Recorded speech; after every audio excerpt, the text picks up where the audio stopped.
Naam, tunamshukuru Mungu kwa ajili ya wakati mwingine mzuri.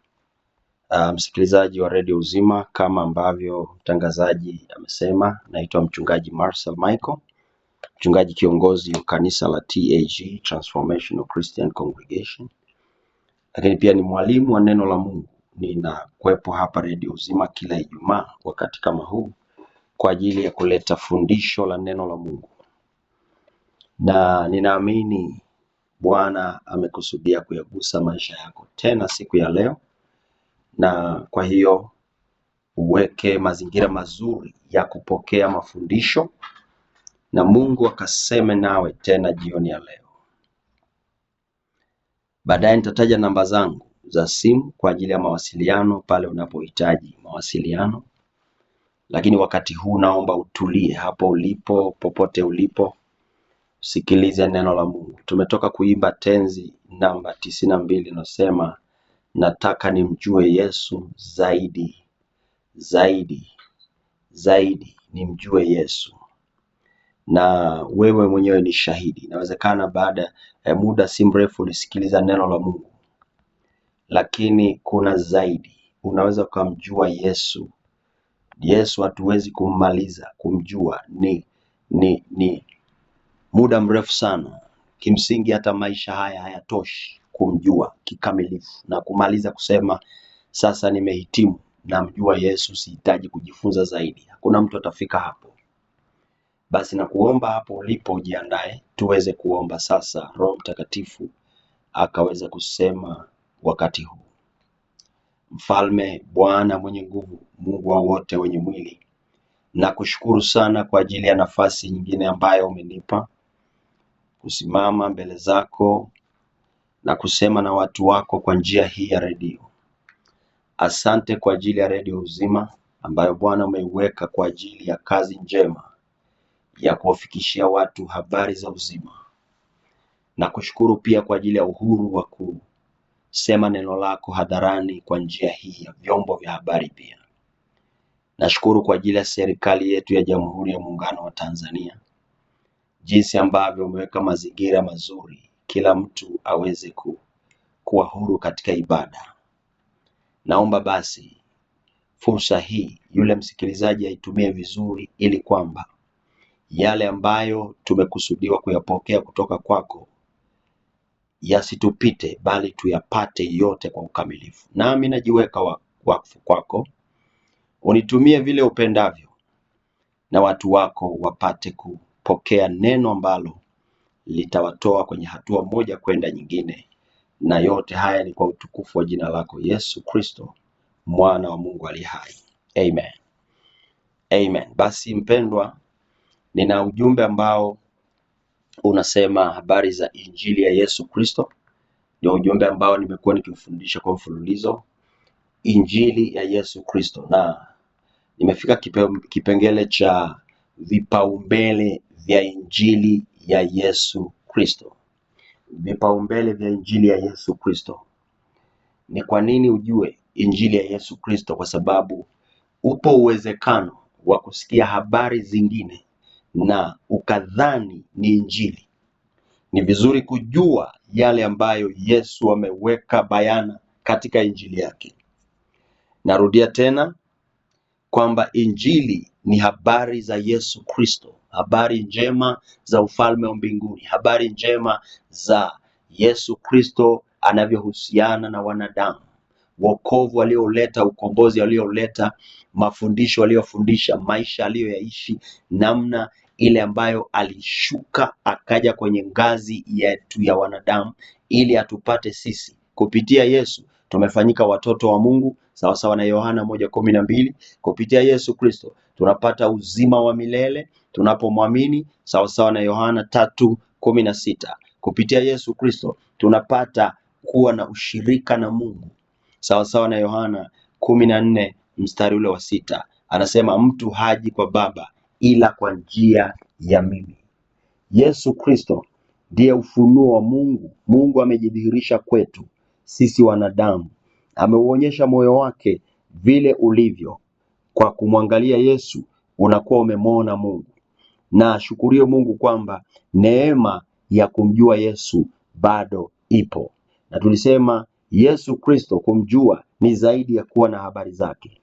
Ukiwa na habari za Yesu haujamjua bado. Inawezekana unamfahamu, inawezekana umemfahamu kwa kusikia, lakini kumjua ni kuwa na uhusiano karibu na yeye, kuwa na urafiki, kuwa karibu naye, kuenenda katika njia zake, kumpendeza, kuwa karibu naye, kufuata mafundisho yake na kukaa ndani yake. Yeye anakaa ndani yako, unakuwa na uzoefu wa kuishi naye, maisha ya kuishi naye. Na hivyo injili ya Yesu Kristo inalenga na ina vipaumbele vyake. Tunapokutana na Yesu kuna mambo ambayo tunayatarajia. Injili ni habari njema, ni uweza wa Mungu sawa sawa na Warumi 1:16, lakini ni nguvu ya Mungu sawa sawa na Wakorintho wa kwanza sura ya kwanza mstari ule wa 18. Habari zote zinazomhusu Yesu, jinsi alivyojitoa na hata kufa msalabani akafufuka na yuko hai milele, zote zinaangukia hapo kwenye injili ya Yesu. Na ni vema kufahamu vipaumbele vya injili ya Yesu Kristo. Nimezungumza kipaumbele cha kwanza ni kumjua Yesu na uweza wa kufufuka kwake. Kipaumbele cha pili ni toba ya kweli. Utaona hayo yote yamewekewa mkazo katika injili ya Yesu Kristo. Ukisoma katika Marko sura ile ya kwanza, ndio andiko la msingi ambalo nilianza nalo. Marko sura ile ya kwanza, Biblia inasema mwanzo wa injili ya Yesu Kristo mwana wa Mungu.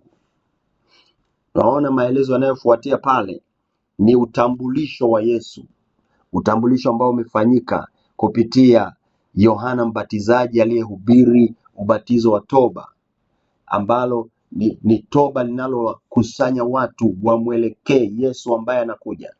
Na kazi aliyofanya ilikuwa kumtambulisha Yesu. Anasema anakuja nyuma yangu aliye na nguvu kuliko mimi, aliye mkuu kuliko mimi, aliyekuwa kabla yangu, sistahili hata kulegeza gidamu ya viatu vyake. Anamtambulisha, anasema mimi ni sauti ya mtu aliyaye nyikani.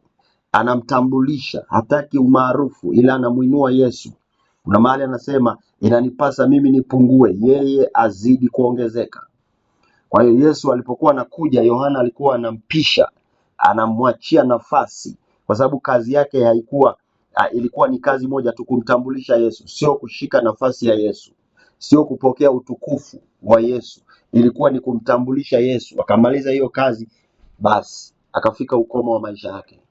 Kwa hiyo unaona kipaumbele cha kwanza ilikuwa kumtambulisha Yesu ni nani. Yesu mwenyewe ameuliza wanafunzi kwamba watu wanasema mimi ni nani? Baadaye kauliza ninyi mwaniita mimi nani? Ukisoma habari hizi katika Yohana sura ya 16 utaona. Na ni vizuri kutambua Yesu ambaye anatuita sisi kumjua kwa kina kabisa na uweza ulioko ndani yake unapomwamini.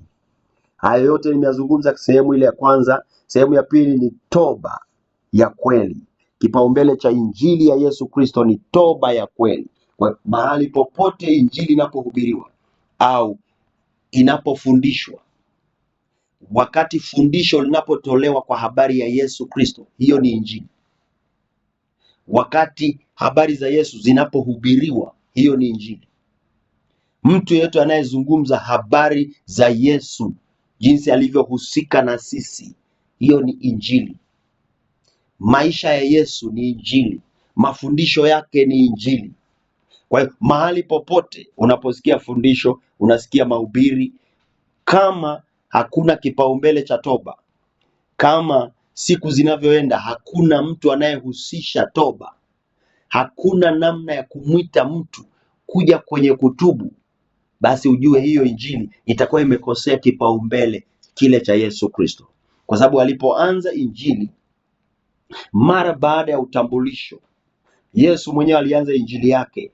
Anazungumza katika Marko sura ile ya kwanza mstari wa 15 hadi 14 hadi 15. Maandiko yanasema hata baada ya Yohana kutiwa gerezani, Yesu akaenda Galilaya akihubiri habari njema ya Mungu, akisema wakati umetimia na ufalme wa Mungu umekaribia, tubuni na kuiamini injili. Unaona mkazo wake ni tubuni. Mwitikio ambao anautarajia kwa wanadamu wanaomsikiliza, tubuni na kuiamini Injili. Huo ndio wito wake, tubuni, wakati umekaribia. Anatoa maonyo, ni wakati sio wa kupoteza, ni wakati umekaribia, ufalme wa Mungu umekaribia, wakati umetimia. Tubuni na kuiamini Injili. Huo ni wito anautoa. Nimezungumza kwenye kipindi kilichopita kwa mapana sana kwa habari ya toba, sitaki kurudia. Lakini kwa ujumla wake toba inagusia habari za mwanadamu kugeuka kutoka kwenye uovu na kumgeukia Mungu na kuwa tayari kubadilika kabisa na kuanza upya, atembee katika njia zinazompendeza Mungu, maisha yanayompendeza Mungu. Nimezungumza kwa mapana, naomba tu ushike hilo. Sasa kipaumbele cha tatu leo ndio nataka nijikite hapo, ni kwa habari ya imani. Kipaumbele cha Injili ni imani, kuamini. Angalia pale Yesu anavyozungumza, Marko 1:15, akisema wakati umetimia na ufalme wa Mungu umekaribia, tubuni na kuiamini Injili. Unaona hapo, toba kwanza na kuiamini Injili.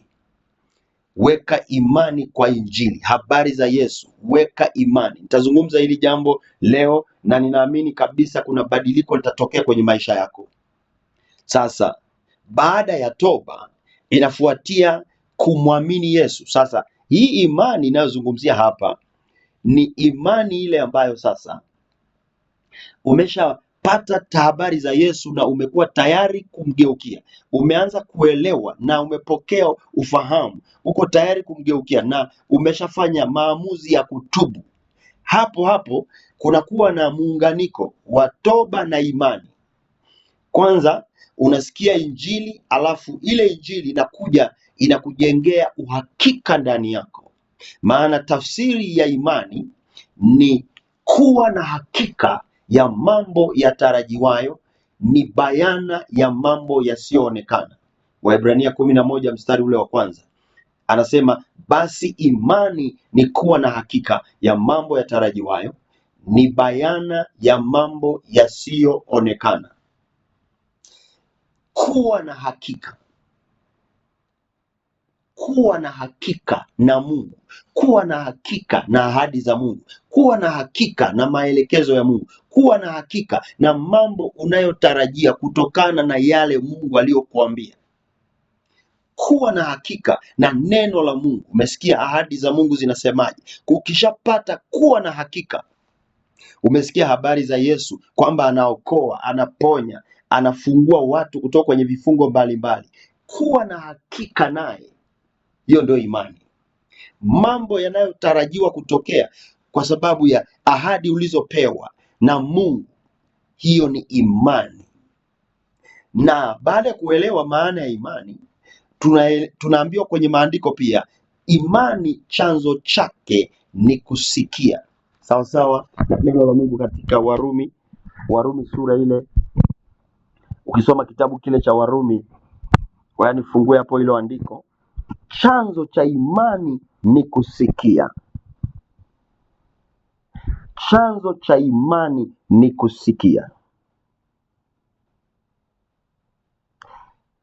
Imani, maandiko yanasema chanzo chake ni kusikia, na kusikia huja kwa neno la Kristo. Imani huja kwa kusikia na kusikia huja kwa neno la Kristo. Utakuta hayo maneno ukisoma kwenye Warumi sura ile ya 10 mstari wa 17. Basi imani chanzo chake ni kusikia, na kusikia huja kwa neno la Kristo.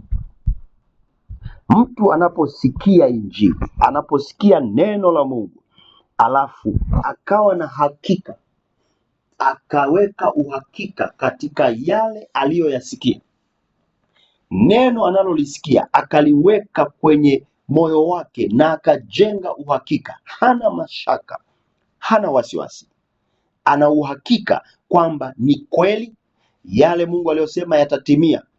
Huyo mtu anakuwa amepata imani. Imani ni kuwa na hakika, na chanzo cha imani ya kweli ni kusikia neno la Kristo, ni kusikia habari za Kristo, ni kusikia yale ambayo Kristo anasema. Chanzo cha imani ya kweli na yenye inayotenda kazi ni kusikia neno la Mungu na kuwa na hakika kwamba yale Mungu anayosema ni kweli. Sasa imani ina kazi nyingi sana kwenye maisha yetu. Kazi ya kwanza, imani inaokoa.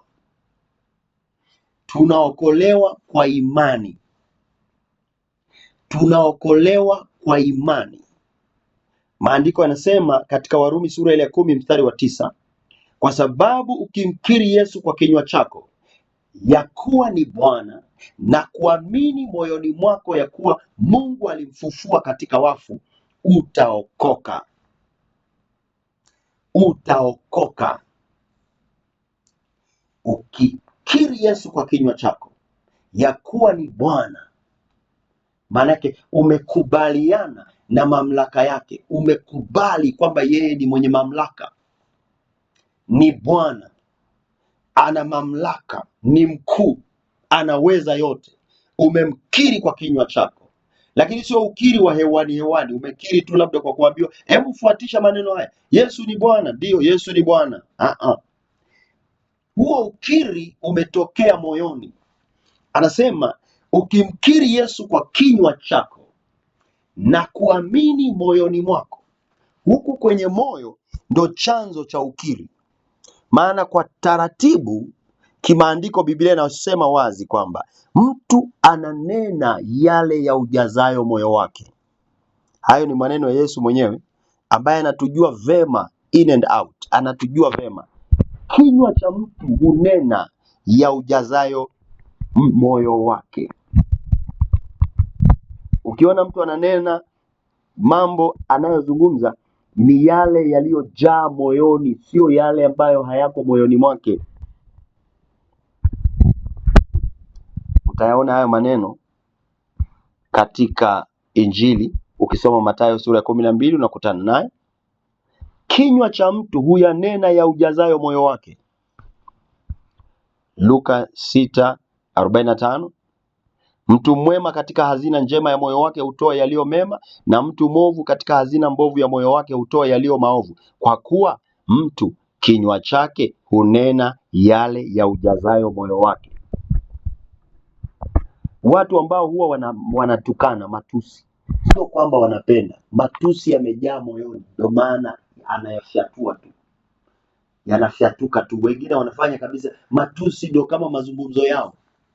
Wakiongea kidogo utasikia vijana kidogo tu matusi yameshapita hapo, na wanaona ndio kama utani fulani, kwa sababu moyo umejaa mambo hayo.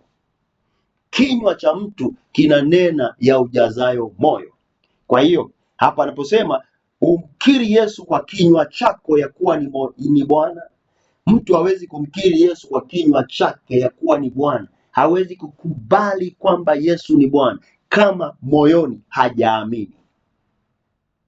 Kwa hiyo ile imani ambayo iko ndani ndiyo inayosababisha mtu kukiri kwa kinywa chake. Anakuwa na imani hiyo, imetokana na kusikia. Amesikia neno la Kristo, amesikia nguvu za Yesu Kristo, amesikia mamlaka ya Yesu Kristo, amesikia uweza wa Yesu Kristo, amesikia upendo wa Yesu Kristo, amesikia utukufu wa Yesu Kristo, akaamini moyoni mwake. Na kimahususi kabisa hapa maandiko yamesema amini moyoni mwake ya kuwa Mungu alimfufua katika wafu.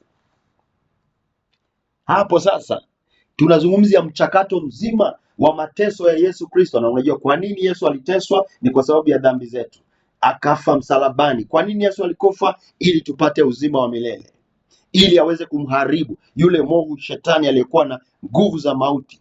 Alionja mauti ili amharibu yule aliyekuwa na nguvu za mauti. Watu wengi sana siri hiyo hawaelewi. Maandiko yanaweka wazi kabisa, Yesu alitoa uhai wake, alikufa ili kwa njia ya mauti aweze kumharibu yule aliyekuwa na nguvu za mauti. ambaye alikuwa ndio anaonea watu kwa njia hiyo. Ya maandiko yanasema hivyo katika Waebrania sura ile ya pili ukisoma mstari ule wa 14, Waebrania sura ya pili mstari wa 14, kwa kuwa watoto wameshiriki damu na mwili, yeye naye vivyo hivyo aliyashiriki yayo hayo, ili kwa njia ya mauti amharibu yeye aliyekuwa na nguvu za mauti, yaani Ibilisi. Kwa hiyo unapotafakari kuhusu kifo cha Yesu pale msalabani, ukumbuke jambo hili. Wakati wengine wanafikiri wamemkomesha, wale Wayahudi wanafikiri wamemkomesha, dola ya Rumi ilikuwa inajua kwamba tumemmaliza kabisa. Askari wale waliopewa kazi maalum ya kumtesa na kumsulubisha walijua kwamba tumemmaliza, hatutasikia tena habari zake. Hawakujua kwamba yeye mwenyewe aliruhusu kifo chake kitokee ili kwa njia ya mauti amharibu yule aliyekuwa na nguvu za mauti, yaani Ibilisi. Kwa hiyo wakati Yesu anaenda msalabani, anakufa msalabani, ndio ulikuwa unatangazwa uharibifu wa Ibilisi, kwamba kuanzia sasa nguvu ile iliyokuwa inawatesa wanadamu, ile nguvu ambayo ilikuwa inawaonea, Ibilisi amekuwa akiwaonea watu miaka mingi, anasema aweze kumharibu kwa njia ya mauti, awaache huru wale ambao kwamba kwa maisha yao yote kwa hofu ya mauti walikuwa katika hali ya utumwa. Kwa hiyo sasa unaelewa kabisa, huyo mtu ambaye anapata wokovu moyoni mwake ameamini hayo yote, kwamba Yesu alikuja duniani kwa sababu anatupenda na akaishi maisha tunayoishi sasa hivi hapa, na akapita mapito yote ambayo mwanadamu yote angeweza kupita. Maandiko yanasema alijaribiwa katika mambo yote vile vile kama sisi tunavyojaribiwa, na baadaye kakubali kuteswa, na maandiko yanasema kwa kupigwa kwake sisi tumepona. Akakubali kuteswa ili tuwe huru, akakubali kuumia ili alipe adhabu ile ya dhambi. Tulistahili kuhukumiwa mauti, maana mshahara wa dhambi ni mauti, bali karama ya Mungu ni uzima wa milele katika Kristo Yesu. Kwa hiyo Yesu analipa mshahara wetu wa dhambi, anachukua ule mshahara. Ule mshahara ni mbaya, hakuna mtu angeupenda.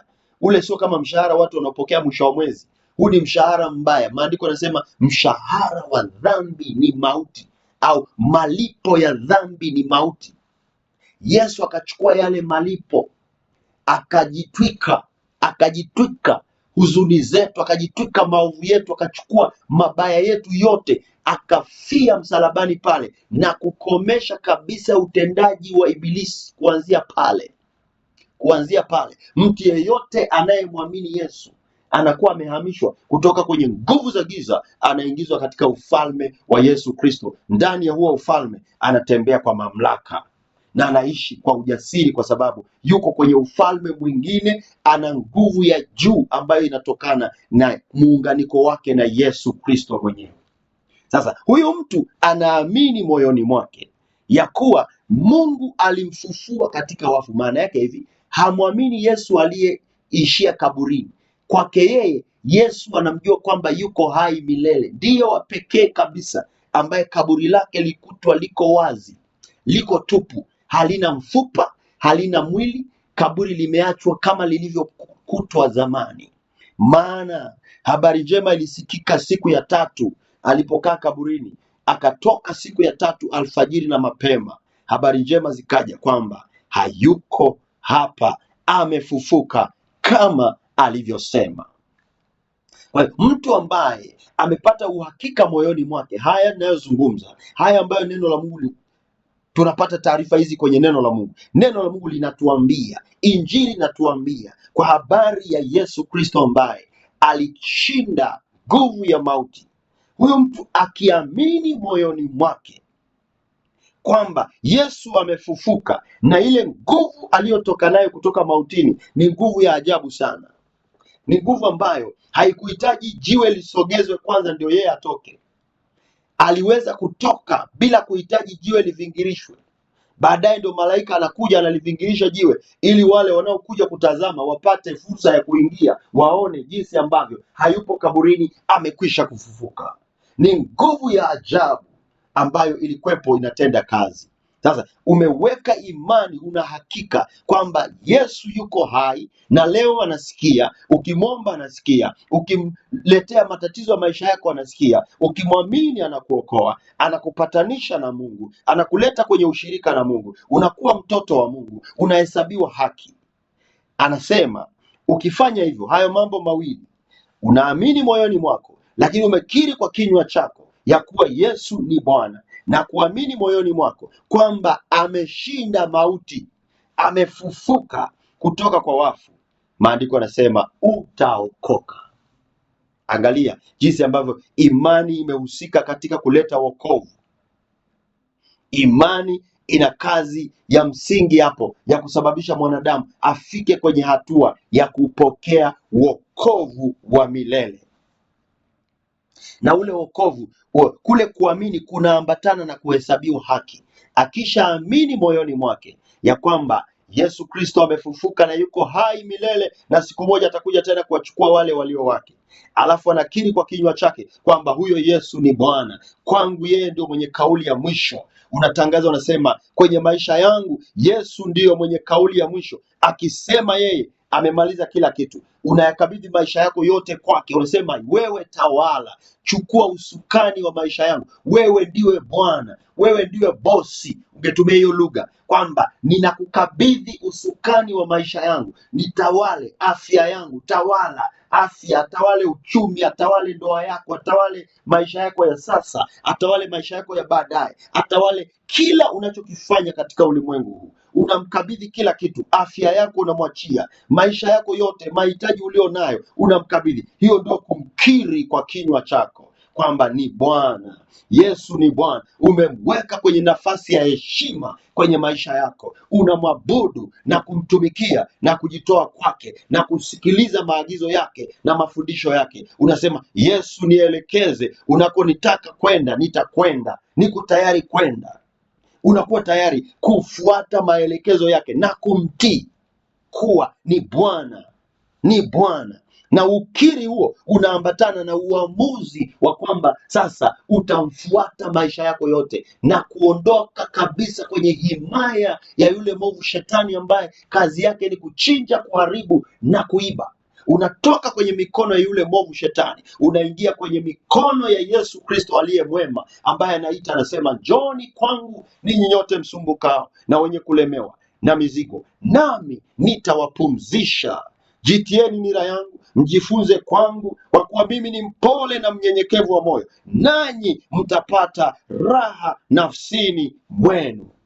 Unampa nafasi hiyo Yesu akupe raha nafsini mwako. Unakuwa umehangaika huku na kule, wengine ulikuwa umetegemea waganga wakusaidia, wameshindwa, wachawi wamekuloga, wameshindwa, umemaliza fedha zako, ulifikiri kwamba umepata msaada, kumbe ndio umeingizwa kwenye hatari zaidi. Unakuta unateseka zaidi kadiri ulivyojitoa, mpaka mali zako zimeisha.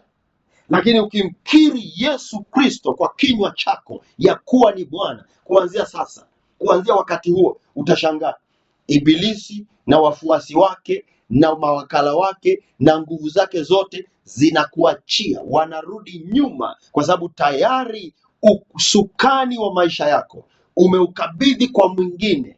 Umekabidhi mamlaka ya maisha ya mtu anayeendesha maisha yako sasa ni Yesu. Unafuata neno lake. Kuanzia hapo, adui Shetani hana mamlaka tena kukugusa wewe, hana kitu kwako, hana shirika nao. Akijaribu kukugusa ni kwa hasara yake, anapata kipigo, maana unalindwa na nguvu za Mungu kwa njia ya imani.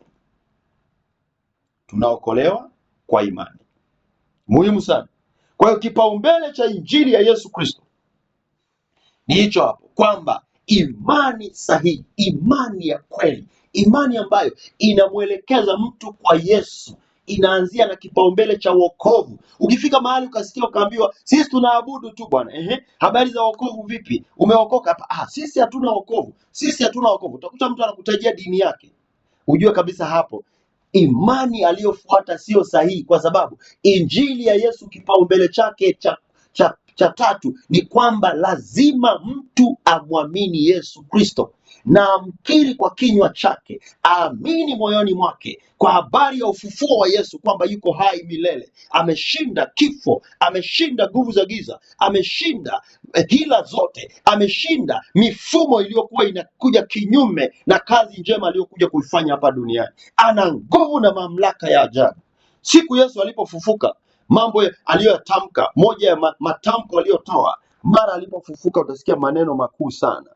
Kwa mfano, katika Injili ile ya Mathayo sura ya 28 mstari wa 18, angalia anavyozungumza, anasema Yesu akaja kwao akasema nao akawaambia, nimepewa mamlaka yote mbinguni na duniani. Haya ndio maneno anayozungumza, nimepewa mamlaka yote mbinguni na duniani. Mbinguni na duniani, hakuna mamlaka iliyo juu ya mamlaka ya Yesu Kristo. Mtu asikudanganye. Anasema nimepewa mamlaka yote mbinguni na duniani. Na mamlaka ya Yesu usije ukaifananisha ukasema ni mamlaka ya madhehebu, mamlaka ya dini fulani, mamlaka ya viongozi wa dini. Mamlaka yake ni ya juu sana. Amesema mwenyewe, nimepewa mamlaka yote mbinguni na duniani. Sio mbinguni tu, na hapa duniani, mamlaka yote. Kile ambacho anaamua Yesu kinatokea, haijalishi nani anabisha, nani hataki. Akishasema amesema, nimepewa mamlaka yote mbinguni na duniani.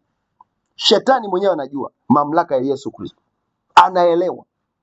anaelewa jinsi ambavyo kwa jina lake kila goti linapigwa, la vitu vya mbinguni, la vitu vya duniani na vya chini ya nchi. Hayo ni maneno ya Mungu. Wafilipi sura ile ya 2, maneno haya yanazungumza kabisa jinsi ambavyo Yesu yuko juu ya mamlaka zote. Baada ya kumaliza kazi ile ya ukombozi, anasema nimepewa mamlaka yote mbinguni na duniani. Huyu ni wa kumfuata jamani. Huyu Yesu ni wa kumfuata. Huyu Yesu ni wa kumkiri kwa kinywa na kukubali kwa moyo wote, ukiwa na imani timilifu kwamba maisha yangu nikimkabidhi, nikimwachia maisha yangu, nitakuwa salama milele na milele, kwa sababu mamlaka yote mbinguni na duniani anayo. Anasema nimepewa. Sura ya 2 ukisoma Wafilipi unakutana habari hizi za Yesu Kristo baada ya kufufuka. Mstari ule wa 9, Wafilipi 2:9, kwa hiyo tena Mungu alimwadhimisha mno, akamkirimia jina lile lipitalo kila jina, ili kwa jina la Yesu kila goti lipigwe, la vitu vya mbinguni na vya duniani na vya chini ya nchi, na kila ulimi ukiri ya kuwa Yesu Kristo ni Bwana, kwa utukufu wa Mungu Baba. Haleluya! Huyo ndiye Yesu Kristo Bwana. Ana mamlaka yote. Kwa jina lake kila goti litapigwa, ishara ya kuwasalimu amri na kuonyesha heshima ya juu kabisa. Anastahili. Ukitaka kujua mamlaka ya Yesu Kristo, wewe kamuulize mchawi yeyote, muulize mchawi yeyote, anavyojua jinsi ambavyo jina la Yesu likitajwa, na pia anajua vile ambavyo akijaribu kuwagusa watu ambao wamesimama vizuri, wako ndani ya Yesu. Anajua, mchawi anajua. Kamuulize jinsi jina la Yesu lilivyo na nguvu. Anaweza kajitutumua, amejipanga kweli na silaha zake, amekuja anapigwa ngwara. Jina la Yesu likitajwa tu, utasikia mapepo yanalipuka, kelele yanatoka na kukimbia, kwa sababu jina la Yesu Kristo ni jina lipitalo majina yote. Jina lipitalo majina yote, ili kwa jina la Yesu. Unajua Yesu maana yake, jina lake maana yake unalijua? Yesu jina lake lina maana hii: Jehova ni mwokozi wangu. Jehova mwokozi, Jehova aokoaye, Yahweh aokoaye, mwokozi aokoaye. Jehova ambaye amekubali kuvaa nafasi ya mwili wa mwanadamu, aliuvaa ili aje kwenye levo, kwenye kiwango cha maisha tulicho nacho na hali ya uangamivu ambayo ndio ilikuwa ni mateso ya wanadamu wote. Akashuka kwenye kile kiwango ili awatoe wote wamwaminio kwenye mikono ya Ibilisi. Kwa jina la Yesu kila goti linapigwa, la vitu vya mbinguni na vya duniani na vya chini ya nchi. Mtu yeyote asikutishie, nguvu nyingine yoyote isikutishie, hali yoyote isikutishie, hata kama una ugonjwa mbaya kiasi gani, ili mradi una jina. Weka ulize jina lake hospitalini, muulize daktari, huu ugonjwa jina lake ni nini? Watakutajia. Mwambie niandikie vizuri, usiandike kwa mwandiko ambao sitausoma vizuri, andika vizuri. Si huu ugonjwa una jina? Ndio. Jina lake ni, atakuandikia pale. Andika vizuri, andika vizuri kwa namna ambayo nitaelewa. Akikuandikia pale, unakuja hapa. Kila jina lililopo duniani, mbinguni, jina linalotajwa leo au litakalotajwa baadaye, jina lolote, kama kuna jina, kama kuna kitu kina jina, kuna mtu ana jina, kuna hali ina jina, kuna tatizo lina jina, kuna shida ina jina, kwa kuwa kuna jina tayari, hata kama ni tatizo kubwa kiasi gani. Kuanzia hapo unatangaza, nina jina lipitalo kila jina. Jina lipitalo kila jina ni jina la Yesu.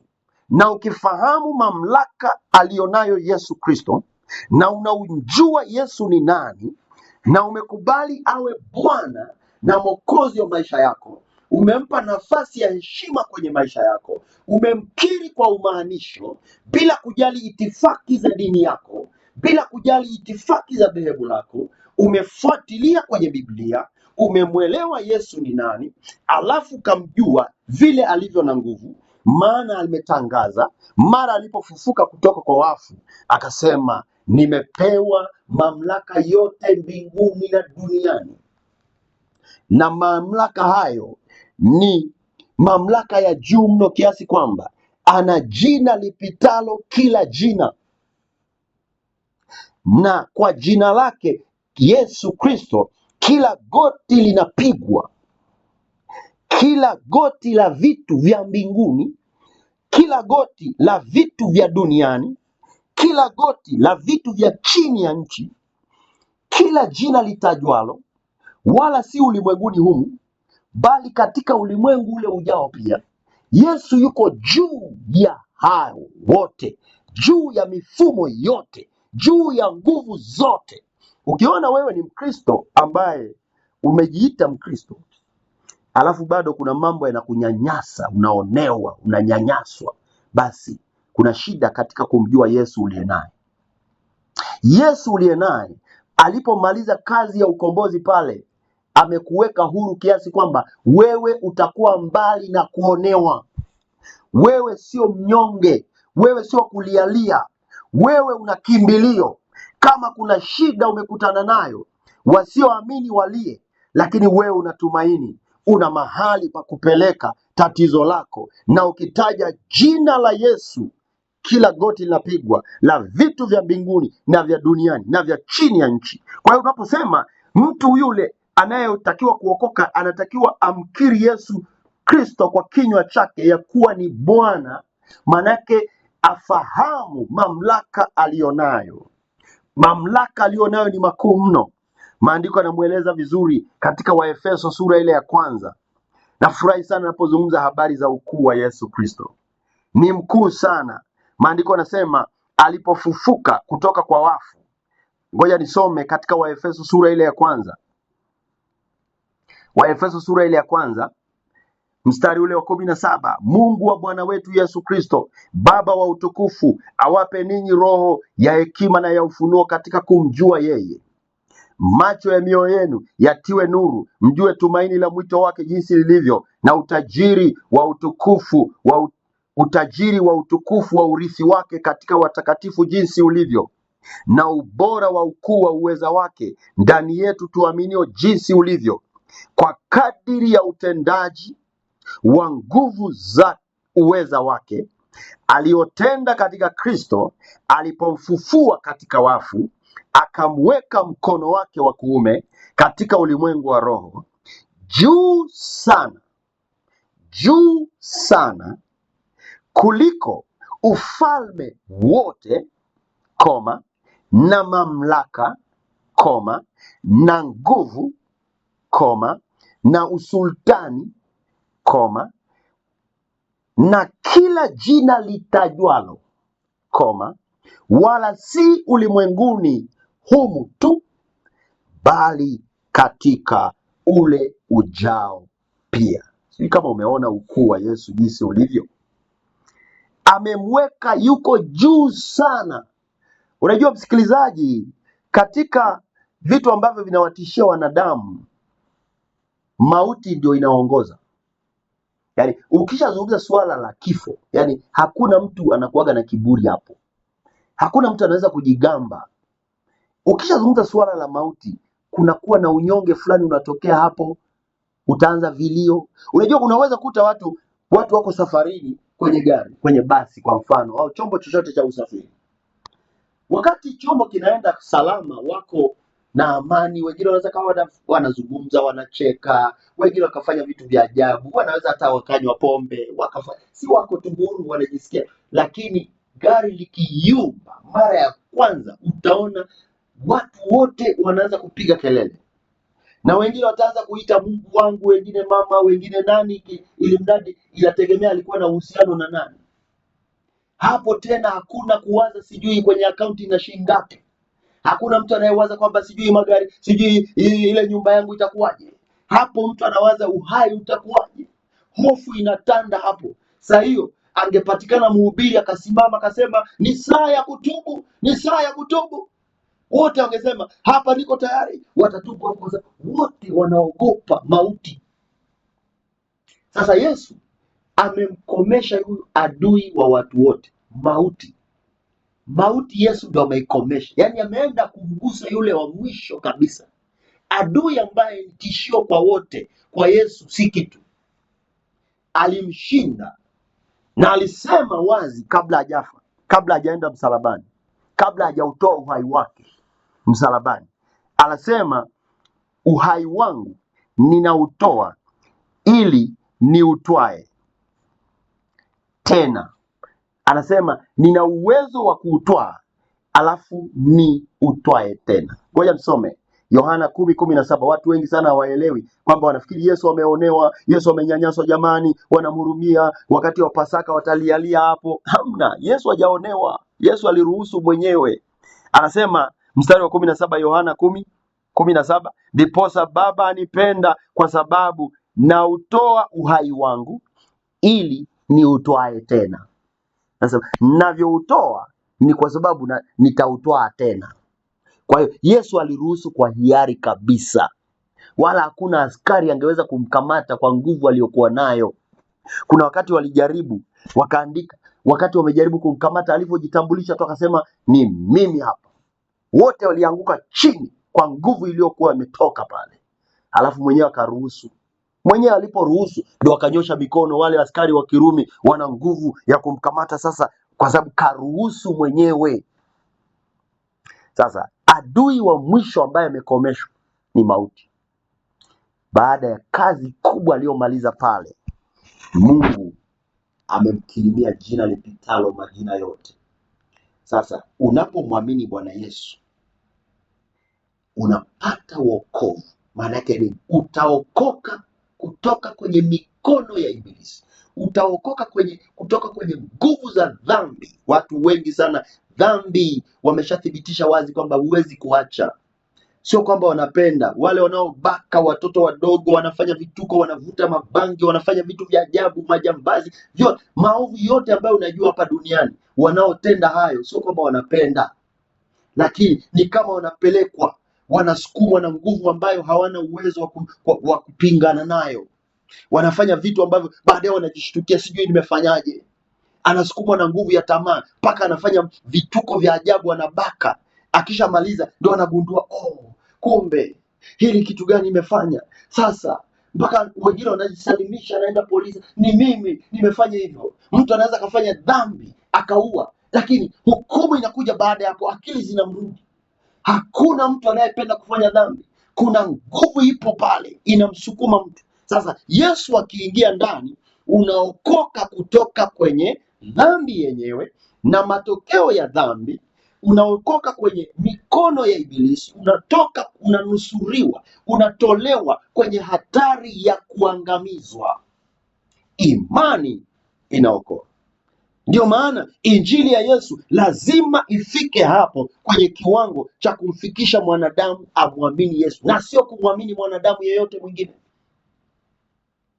Ukiweka tumaini lako, ukijenga uhakika kwa mtu, unafika mahali unasema namtafuta fulani fulani, nilikuja ili aniombee. Unaambia amesafiri, ni wiki ya pili hayupo. Unasema basi jamani, kumbe hayupo, sijui sasa. Haya, ngoja niende, anarudi lini? Mtu unayemjua Yesu hauhitaji kusema hivyo. Na hata huyu anayekupa taarifa kwamba labda mchungaji fulani au mhubiri fulani kasafiri, hatakiwi kukatisha tamaa kiasi hicho. Anatakiwa kuambie, kwani ulikuwa na shida gani? Shida yako iseme, kwa sababu anayekutendea sio yule mwanadamu, ni Yesu. Sasa Yesu huwa hasafiri. Yesu hana safari, yupo kila mahali. Ukimwita anakuja, ukilitia jina lake unaokoka, unafunguliwa, unaponywa. Shida yako ni nini? Hebu eleza, ili tumwambie Yesu, ili tupeleke kwa Yesu, ili tupeleke kwenye maombi, tumwambie Yesu kuna hili na lile limejitokeza hapa. Ile nguvu, lazima watu wote wajenge imani kwa Yesu na sio kwa wanadamu. Wanadamu wanapita, leo wapo, kesho hawapo. Imani ina kazi kubwa. Kazi ya kwanza nimeeleza hapa ni kwamba inaleta wokovu. Tunaokolewa kwa njia ya imani, tunahesabiwa haki kwa njia ya imani. Ukishamwamini Yesu unafutiwa hatia zako, kwa sababu tayari alishalipa gharama, alishakufia msalabani, alishamaliza kila kitu. Maandiko yanasema katika Warumi 3:28, basi twaona ya kuwa mwanadamu huhesabiwa haki kwa imani pasipo matendo ya sheria. Pasipo matendo ya sheria. Leo nimeeleza tu kazi moja ya imani. Nitaendelea kipindi kijacho na kufafanua zaidi kazi zingine. Kuna kazi nyingi sana. Imani ni kipaumbele katika injili ya Yesu Kristo. Tumeona hapa jinsi ambavyo kwa imani mtu anapata wokovu. Unapata wokovu, unahamishwa kutoka nguvu za giza, unaingizwa kwenye ufalme wa mwana wa pendo la Mungu. Unaingia katika ufalme wa Mungu. Ndani ya ufalme unakutana na haki, amani na furaha katika Roho Mtakatifu. Unakutana na utoshelevu, amani, baraka na nguvu za Mungu na uzima wa milele. Maandiko yanasema kila mtu amwaminie asipotee, bali awe na uzima wa milele. Unaona, msingi ni imani. Mahali mwanadamu anatakiwa kuanzia ni kumwamini Bwana Yesu, ni kumgeukia Mungu. Nimeeleza jinsi alivyo mkuu, na uone sababu ya kumwamini. Utambue ya kwamba yeye ni nani, umjue. Huyu sio, hatuhubiri tu habari za mtume fulani, hatuhubiri habari za mwinjilisti fulani, hatuhubiri habari za sijui kuna mtu aliwahi kuexist katika ulimwengu huu akawepo akapita huku na kule kwenye mitaa kule Mashariki ya Kati. Hatuhubiri habari za mtu kama huyu, tunahubiri habari za Mungu aliyefanyika mwili akakaa kwetu na sisi tukauona utukufu wake. Maandiko yanaeleza wazi, alikuwako neno, alikuwako kwa Mungu, naye neno alikuwa Mungu. Huyo ni Yesu, anatambulishwa na Yohana sura ya 1. Ukisoma Yohana utaona huyo akakubali kufanyika mwili. Katika uungu wake alivaa ubinadamu wetu ili ameze matatizo yetu yote, na kila mtu anayemwamini sasa asipotee, bali awe na uzima wa milele katika Yesu Kristo. Kwa hiyo ukimwamini Bwana Yesu, maisha yako yanabadilika kabisa. Unaokolewa, unahesabiwa haki, unasamehewa dhambi zako, unaanza maisha mapya ndani ya Yesu. Maandiko yanasema Wakolosai 1:13, Mungu anatuhamisha, anatuokoa katika nguvu za giza. Anasema naye alituokoa katika nguvu za giza, akatuhamisha na kutuingiza katika ufalme wa mwana wa pendo lake, ambaye katika yeye tuna ukombozi, yaani msamaha wa dhambi. Unakutana na uhamisho. Anwani yako haitasomeka tena kwa wachawi, haitasomeka kwa waganga, haitasomeka kwa washirikina, haitasomeka kwa waovu, haitasomeka. Anwani yako itabadilika, inasomeka kwa Mungu. Na maisha yako kuanzia hapo unaanza kutembea kwa namna Mungu anavyotaka. Unaanza kuishi kwa mamlaka ya Mungu. Na jinsi Yesu alivyo mkuu, ataanza kudhihirisha ukuu wake kupitia maisha yako. Imani, kipaumbele cha injili ya Yesu Kristo. Nimeeleza kazi moja tu ya imani kwa leo. Naomba sasa niombe umwamini Yesu Kristo, mpe maisha yako, mkabidhi kila kitu.